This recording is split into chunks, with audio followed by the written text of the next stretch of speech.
Thank you. I stand between you and lunch, so if you smile at me, I will rush through these slides, I promise. If you do not, I will take my time. Like all of my colleagues, before working at a library, I had another career, and that was in education. So I've taught kindergarten, 6th grade, 3rd grade, and undergrads. So you smile back at me, I will get through this quickly, I promise. Thank you for the laugh. All right, let's see. I am trying to. There we go. All right. My screen is slightly bigger. There we go.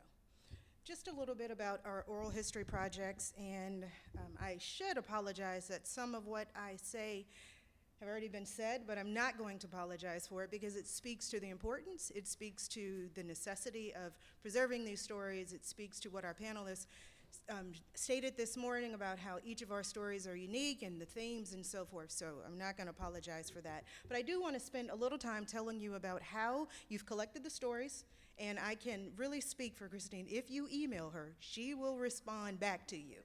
She will, and you can ask her any question and she will respond to it. So you have the oral histories, you have your programs planned, you have your outreach laid out, you have your community partners, you have everything in place. You've got your calendar, Lainey knows what you're going to do. As public librarians and academic librarians, we know that all of that is probably 1% true. And I am here to tell you to expect the unexpected. I manage our special collections division, and so one of my staff is here, Amber Williams, and Amber will echo everything that I say. We can plan and we can plan, but please expect the unexpected. My job as division manager is to always be thinking about what are we going to do after this grant cycle. We have this collection. We have 200 people who came to share their stories, share their voices. They gave us a new identity for our community. What are we going to do as stewards of their stories? What are we going to do at the end of that NEH grant cycle? Do we just stop, put it on the shelf? How are we going to continue to do that? So I want to spend the rest of our 25 minutes before lunch talking about how we have done that successfully at the Nashville Public Library. Lainey mentioned the oral histories that we have at the library, and one of the things that we wanted to do before we launched any of these oral histories, we learned as we went along. The first one was our Veterans History Project. We looked at veterans history from 5 major wars, World War I into our current war. Well, we started that project with not an oral history person on staff. We started that project with only a partnership with the Library of Congress. We started that partnership even without public phones for all of our staff to call in. So we made a lot of mistakes on the front end, and we learned as we went along. And so when we launched our Civil Rights Oral History Project, we took our time. We had staff, we had phones, we had an intranet and an internet system that worked, and we got the community involved heavily in how to shape that story. I am not a native Nashvilleian. I do not even watch the show Nashville. I am proud to say I have never seen the show, but they tape it right across from our main library, and we have to look at that every day. But so I moved to Nashville in 1997, and I grew up in South Florida, and my family migrated to the East Coast in Maryland, so I had a different perspective moving to Nashville. When I moved there in 97, I swore everyone looked like Elvis. And so I was determined, and it really was just one person. I just kept seeing the same guy over and over and over again. So I thought, what kind of city have I moved into? And so I really wanted to figure out what was the local story. I had heard a little bit about Nashville. I saw Hee Haw growing up, and I met my husband, and I hope he never hears this. I met him in college, and he said he was from Nashville, and I said, oh my gosh, do you watch Hee Haw?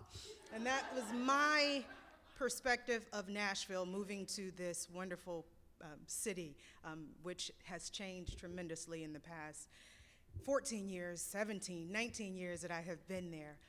Nashville now is 15% other. When we started an oral history project, our most recent project, which was part of a StoryCorps at Your Library pilot, we were challenged with some of our friends at StoryCorps in New York, and they came down and they said, you mean to tell me Nashville is not just there are Latinos in Nashville? And I said, yep, there are lots. There are 15% Latinos in the city of Nashville. And so we wanted our oral history project to look at this changing face, these changing demographics, and to say who are our neighbors who live here, because growing up in South Florida, I knew that there were other people besides what I saw on mainstream television. And so we decided that we would take the focus of Nashville is not black, white, or country music. And so that was our goal 18 months ago, and so we're going to continue that. You cannot steal our tagline. We are not black, white, or country music. So we wanted to look at this new local narrative. And so with these oral histories and our public programs, the first thing we did was look at the community.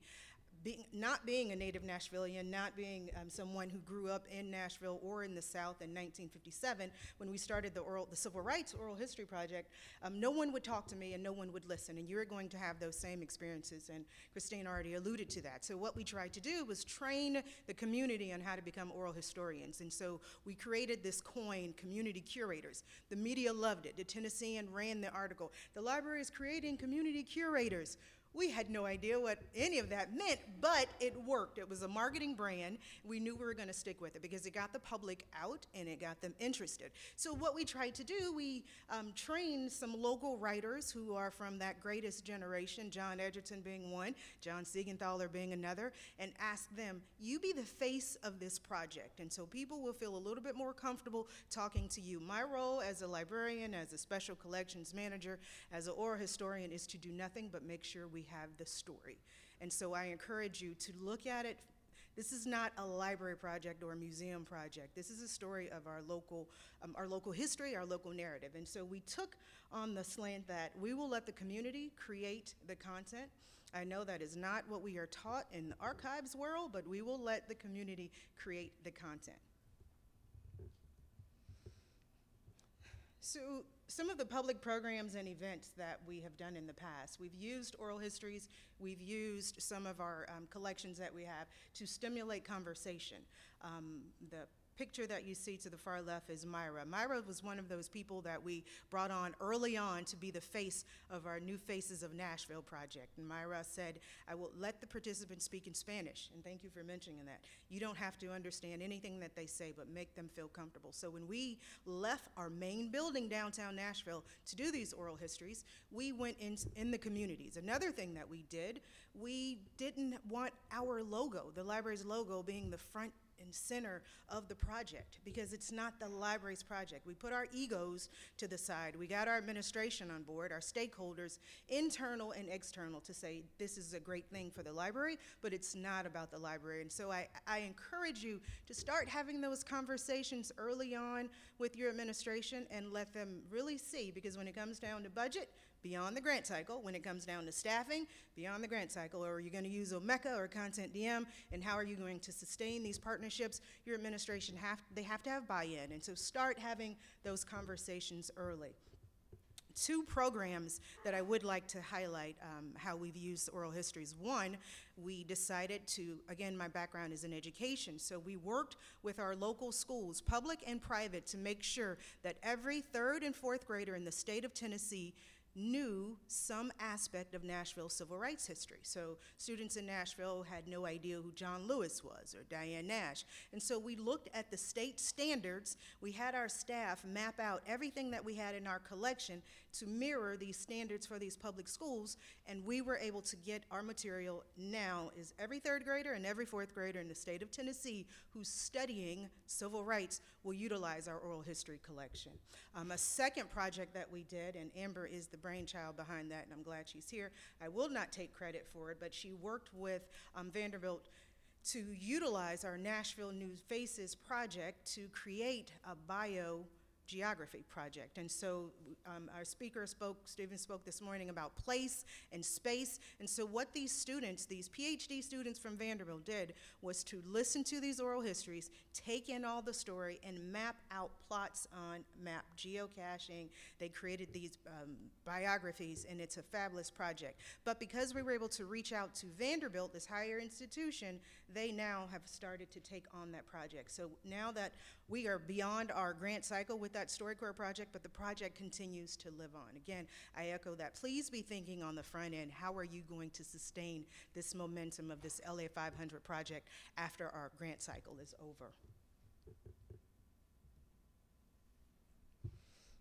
I think I heard the mention on both presenters this morning talking about threads of a story, and I thought it was pretty interesting because this is the title of one of our exhibits that we had. It was called Threads of a Story and How History Inspires Art. There's an artist who is in Germany, Charlotte Jensen. She became engulfed in the Freedom Riders, in the history of the Freedom Riders, and so she would call me, she would email me. The great thing about transcripts that we have for the Civil Rights Oral Histories, I would mail her as many transcripts free of charge as she needed. And so she became engulfed in the history of Nashville's Freedom Riders. And so she created this art exhibit based on the oral histories. Now looking at, and I picked these two images specifically because if you look at them, they tell a story. If you just walked in our main building branch downtown and you saw this exhibit, they're life size. They are over 7 feet tall that they hang in the building. So you would be taken back by the rust and the blue colors. But if you look at the images closely, you will see with Catherine Brooks Burks, who's one of the original Freedom Riders, you see this cowboy behind her. To you, it means nothing, but to me, who sat across the table and interviewed Catherine, it speaks volumes to how she spoke in her interview about Bull Connor, and Bull Connor, after the students were arrested in Nashville, he took them to the state line and put them out on the Tennessee state line in the middle of the night so that the Ku Klux Klan could arrest them, beat them, kill them, do whatever. And so she looked at Bull Connor and said, "I'll be back at high noon." And so Charlotta listened to these interviews, and her taking in all of the stories in these narratives inspired each piece. There were 86 pieces from the oral history collection. So again, this is how we've extended the oral histories beyond me sitting down for 2 years listening to 200 people tell their story. The second image that you see is of Bernard Lafayette. Dr. Lafayette is in Atlanta right now at Emory. He continues to fight for justice and equality, and so one of the things he spoke about in his interview was how he was a young man and his mother sent him to college, and she said, "Please do not go to Nashville causing trouble, and who are your friends, who are you getting in trouble with?" And Charlotta, the artist, took the names of all of the other participants and some of the ephemera, and I know those of you who are in special collections, you think about how you're going to utilize complementing collections, the ephemera, and she incorporated pieces of the ephemera and newspaper articles and clippings to create this massive piece of work. Now, everyone in this room probably will not have a Charlotta, but I will give you her contact information if you want it, to help create and inspire pieces of art for your oral histories. But we have done this same project with students. We've had students listen to these stories and let them create whatever piece of art they came up with. So this is just a beautiful example of how our stories will live beyond the collecting cycle. Public programs, you've heard us talk all day and all morning about creating these public programs and art exhibits and displays. We've started a program series several years ago called Conversations at NPL, and the program series is used to stimulate serious public dialogue surrounding events and issues that are not only historic but also contemporary. And so what we did, you see the image of the police officers sitting in the civil rights room. We're very fortunate to have a complete civil rights room and collection at our downtown library. So we had police officers from our local police department who were recruits, I should say that, 46 of them who were police recruits, all with the intent of getting these stories outside of the researchers, getting it outside of the academic institution. We have 46 young people who want to be police officers. We brought them into the library. We had them listen to some of the oral histories and watch a film, using film to stimulate conversation, exactly what we'll be doing for the LA 500.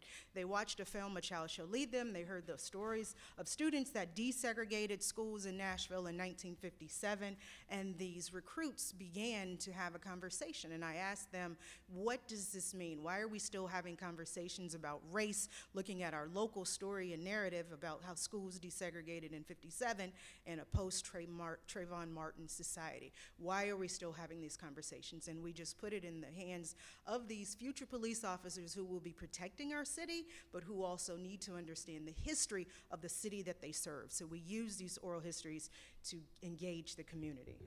And it was a very successful program. So now we have our police chief who's been on board, and now now he wants every police recruit to come through and listen to these stories.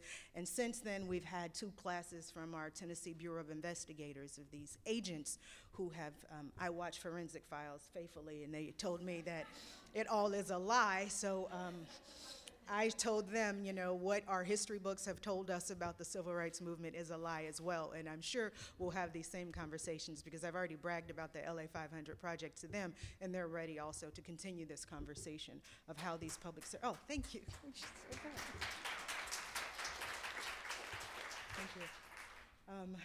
Featured collections and creative collaborations. And we can go on and on and on, and I promise I will be good with my time. Oh, I'm great.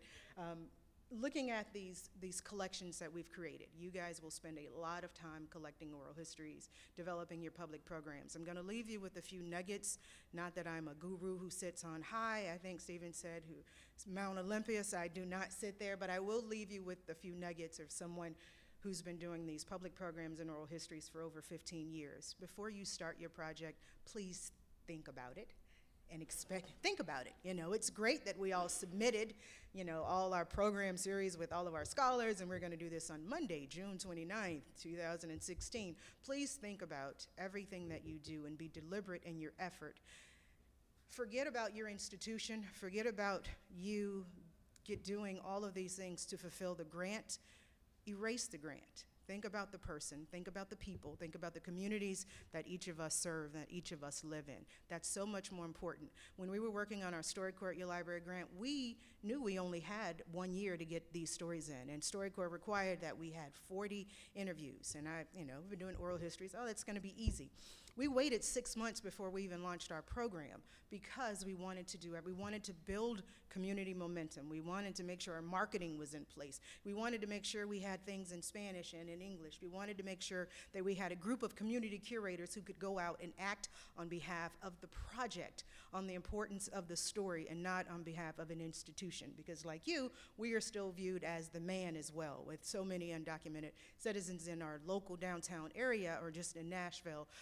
No one wanted to come to the downtown branch. It was intimidating. So we spent a lot of time planning. So please do not rush your project. Fortunately, you don't have a cap or a number on how many stories you have to collect. So please, I encourage you to take your time. So with I mentioned that our police chief was on board about all of this with the Civil Rights Project, especially now and everything that we turn on the news every week. There is something every day. There is something, and I know Nashville is waiting for us to get back to tell them what happened in San Francisco this week. But we decided to make sure that our mayor, fortunately we've had a mayor who served 2 terms, who is very supportive in the diversity and having these narratives. And so when we launched the Flood Oral History Project, the mayor was the first person to come out and say to the city of Nashville, I know this doesn't seem like history, but in 20 years it will be history, so we need to get these stories right now. Our mayor also, and I'm not, I don't work in his cabinet, but I am saying that he also, when we launched our Nashville New Faces, he created an entire office called the Mayor's Office of New Americans. Not that everyone that we interviewed in our interview process were new Americans or immigrants. We interviewed people from 30 different countries during an 18-month time frame. So the mayor established an entire office. He's going out of office, and so he's put the charge on the next mayoral candidate to say, this is important to our city, this is important to our country. Our city has to reflect the dynamics and diversity and the challenges that we see every day. And so what the mayor did was he had his staff contact us in June being Immigrant Heritage Month. And like our librarian said this morning, I don't do Black History programs in February either. And we've never done a June Immigrant Heritage program, but when the mayor calls and says he wants it, you go ahead and get the mayor what he needs. So Amber worked really hard to give the mayor's office selected excerpts from all of these different voices and these images, and so he would randomly, his staff would add them to their website. So again, when we were done with this, we've been finished with this project, the collection continues to be on the forefront of who we are and our local narrative in Nashville. And the last piece of creating these collaborations, you see students join the StoryCorps project to preserve history, Nashville immigrants' history. So when we launched the Flood Project, I had a full staff. Those of you who are in management, anticipate the unexpected. I lost several staff members before we launched our oral history project. I lost a couple more staff members after we launched our StoryCorps project. So we had to plan, what are we going to do? So we solicited some friends, the history chair at Lipscomb University, a private institution in town, and I happened to teach at the university, so I kind of begged the history chair, please let us have some of your students. They're not free labor, but they are free labor. They are history students, they want to be engaged, they are at a private Christian conservative university. We want them to be exposed to Nashville's new narrative. We taught them how to become oral historians. The chair of the history department made it part of the requirement in their syllabus. So they were required. We gave them grades. They had to be out with us. They had to be engaged. We did not trust them all with the paperwork. We learned the hard way. We didn't trust them all with doing the interviews because they want to give their own take on it. But we did utilize. Some of them were great interviewers and some of them were great administrative paperwork. But what we did, we had 15 people who were with us to be part of this project for an entire semester. After that semester was over, we had another group who was also interested. So please utilize, those of you who are already in institutions, go ahead and pair up with that chair of the history department or dean of Latino studies who's excited and wants to make this part of what they do. But again, now that we've started this project, we can go to Vanderbilt or Lipscomb and it will always be part of their undergraduate, hopefully, history syllabi. And I will end on the flood project. You heard me talk about the flood, and the flood is very dear to me because in May of 2010, our city experienced a 1,000-year flood, 2 days in Nashville's history. I was not only happy to be a part of this oral history effort, but I also was stranded away from my family out during that time, during the flood. So I had to stay in a hotel and be evacuated from the hotel because there was a tornado that came and had to, they made us get out and sent us into the river. That's my story, but I'm not going to tell my story. I'll tell you about these stories. This is a wonderful example of how we've been able to use community partners, other metro government agencies, college students, and the community, and also a digital platform. Please be thinking now of what are you going to do with these stories. You're going to make promises to all of your participants. We're going to treasure them forever. The reality, if you are a public institution, the funding may not be there forever to convert. When we started Civil Rights Project, we were recording on 90-minute analog tapes. 90-minute. And they are still going to outlive the digital, but we still have them. So those of us who are library people. So think about how are you going to sustain this project and this effort and continue this local story and this narrative. And so Amber contacted some of our local government officials, your city planners. They know how to map and GIS and plot everything under the sun. That's what they do. She called them and just out of the blue, hey, are you interested in helping us out? We had the 200 oral histories from the flood of how our city responded, how our government responded, how the community came together in this act of volunteerism, being Tennessee, the volunteer state. We had 200 stories. We had over 795 images of people who donated their images. This also was the first time that we used Flickr, and to have the community curators just dump those photos in there. We had all of the content. We had no more funding. We had no staff. So what were we going to do with these stories? So Amber worked with a couple of key government officials. They plotted these stories on the map. You click on East Nashville. You'll hear the story of someone who lived in East Nashville. You'll see the image. You can scan out, but it chronicles what happened in Nashville May 1st, May 2nd of 2010. But it lives on our, we use Content DM as our digital platform for these stories. We are hoping to have Omeka really soon as our front interface, and Content DM is the back end, and I'm not going to take up all of our time talking about what's good, what's not good with our digital platforms, but please think on the front end of how you're going to take care and preserve these stories. How are you going to migrate it? Those of you who are at public institutions, next year there may not be funding. What are you going to do with all of these stories? How are you going to move forward and preserve them?